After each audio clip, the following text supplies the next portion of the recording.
सर्वनाश हुआ कि नहीं हुआ उसका? सर्वनाश हो गया। यानी 1,00,000 पूत और 1,25,00,000 नाती और तो रावण घर दिया न बाती। 1,00,000 लड़के थे, 1,25,00,000 नाती थे उसके, एक ही उसी के थे।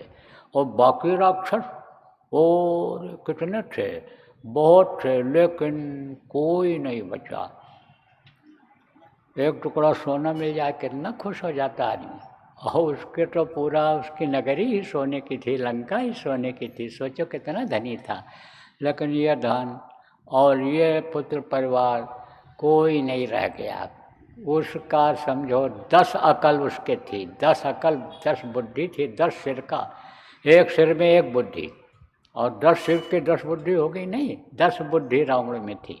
लेकिन सब खत्म हो गया। 3 बुराई यही, मांस खाना, शराब पीना, दूसरी औरत को गलत नज़र देखना, यही उसके सर्वनाश का कारण बना।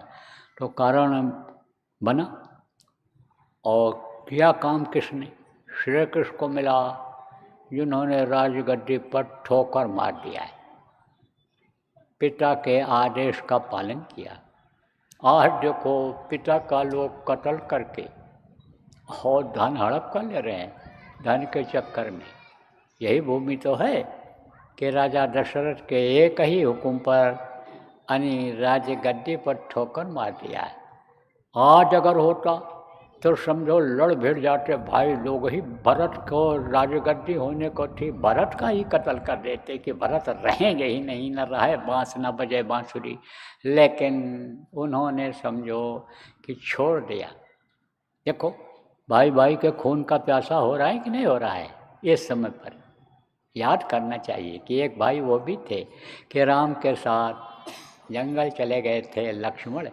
एक भाई वो भी थे कि खड़ाऊ को सिंहासन पर रख करके और राज करते रहे, सिंहासन पर नहीं बैठे, भाई के स्थान पर नहीं बैठे थे।